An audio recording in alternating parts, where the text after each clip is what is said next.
Atlantic Pictures had contacted me, and they'd contacted the Kyoto brothers and another because they want. I think they bought the rights from Topps to develop Garbage Pail Kids into a movie, and I spoke to them sort of as a director and an effects guy combined, coming off patrol as I did, and essentially.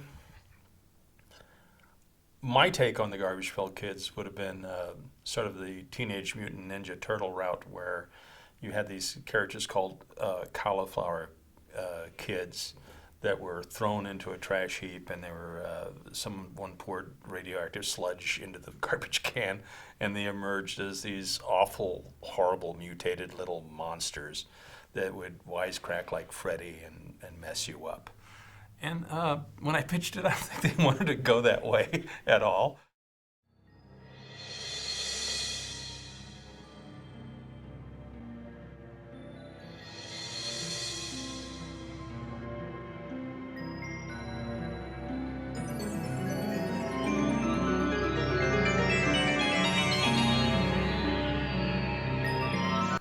Then they came back to me and said, we want this to be cute and adorable, and but we want you to make a prototype for this thing. So I created a Garbage Pail Kid prototype. I brought Phil Fondacaro into the mix again, and I created an animatronic head for him to wear, and we created a little Greaser Greg costume for him.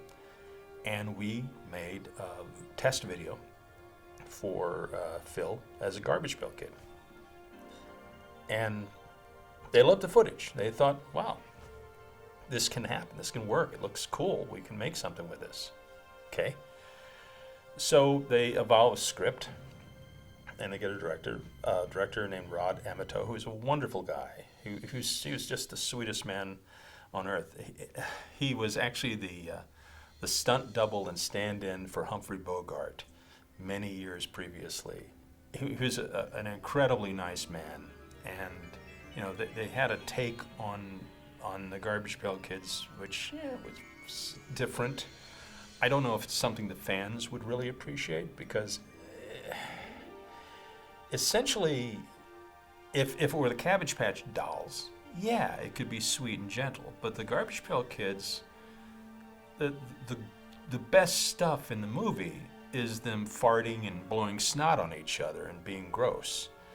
And if you could do that for 90 minutes, then I think you'd have a real bathroom humor style movie that would stand on its own.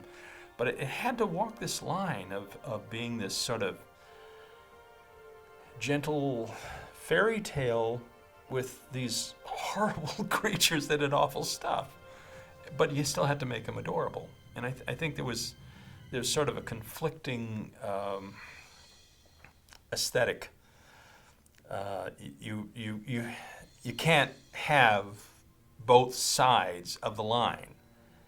So I think it either had to be a dark horror film or a balls out comedy, and it was somewhere in between. So I think that's what probably gave it the reputation that it has at the moment. But again, if you just watch the movie without the sound on, it's a lot of fun to watch. And Anthony Newley was wonderful. He basically said, "Throw down a banana peel. I'll slip on it anywhere you want me to." He's really worked hard to try to give it the soul that it does have. Come, boy. We'd better clean you up before the flies get to you. Captain Manzini, why can't we ever use that garbage pail? How long have you worked for me, boy? A couple months. Have I ever forbidden you to touch any of my treasures? This is the one exception. Well, actually, we had new people involved. Billy Butler was involved. Phil had actually coordinated and got all the little people in. It was through him. The film couldn't have been made without Phil really working his tail off and getting the people involved.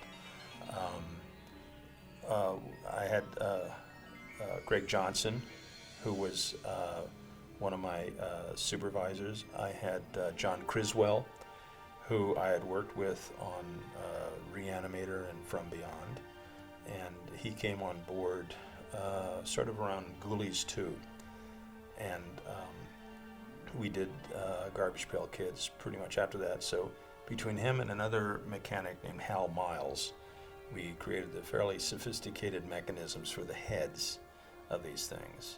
And, I mean, the challenge really was there were these little people that had these enormous heads on them, and we had to create these big fiberglass skull elements, and then we had to drill holes all over it to lighten it to the point where they could actually carry it around. Because after you have this fiberglass skull, then you put a foam latex skin on top with all the mechanisms.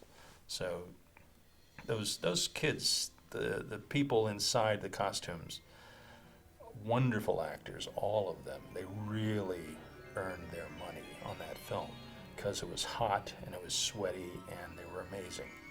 Wendy Winston farting up a storm all the time. I mean, I think Wendy Winston and Allie Gator were the ones that were really stealing the show on that.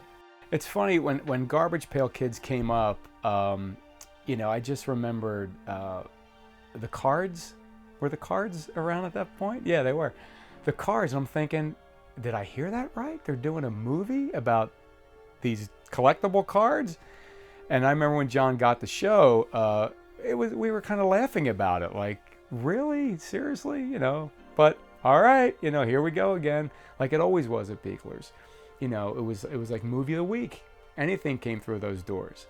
So when we got that, it was kind of laughing, but now we had a job to do. When we were designing and stuff, we had the Garbage Pail cards all around so we could look at like different characters. There were specific characters. I forget the names of them at this point, but you had to just get a feel for what they looked like in the cards and how they were going to translate for people to wear these masks and hands and stuff. And that was one of the main things that I was doing, was sculpting the Garbage Pail arms. They're like kind of the Popeye arm, and everything looks like just like sausages, on the fingers with, cartoony but functional also. So all the folds on the inside of the hand had to be sculpted, kind of deep enough so the actors could manipulate the gloves to some degree to help sell that they were, real characters now. And prettier! Yeah. Now, didn't your mothers ever tell you not to make faces like that? Suppose your face froze and you had to go through the rest of your life looking just like...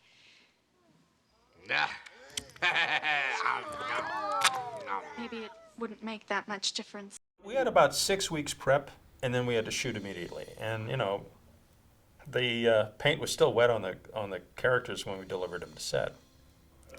And they were compromised to a certain degree because I really wanted to create the whole bodies, not just the heads and the hands. And I think we compromised a bit in their overall look because they just sort of threw clothes on little people.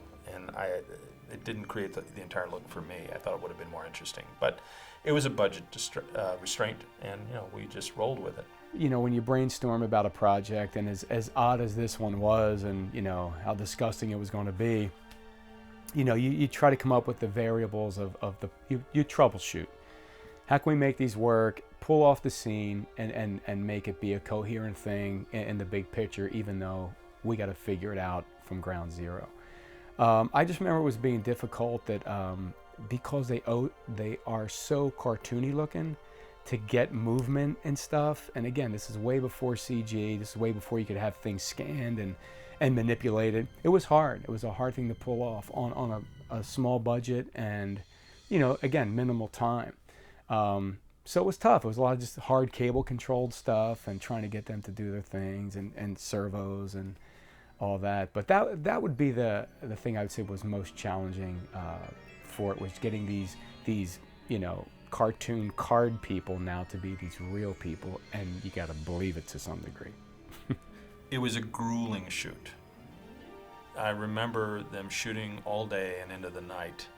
I went home and I came back in kind of early, and one of the little girls inside the costume was sleeping on top of one of the technician's belly as I came in the following morning because they were just too tired to go get a pizza and go home. So they just slept in the studio that night. it was grueling for those kids. It was very, very tough. For my crew as well. You know, we shot in what was not an air-conditioned place. It was tough. It was a tough shoot. Rod Amato is extremely inventive. You know, he's one of those guys who, sort of like Blake Edwards, wanted to do it all in one if he could. And that's a special effects man's nightmare, because we live on the insert and the close-up and the impact and the visceral stuff. So between the two of us, we got what we wanted.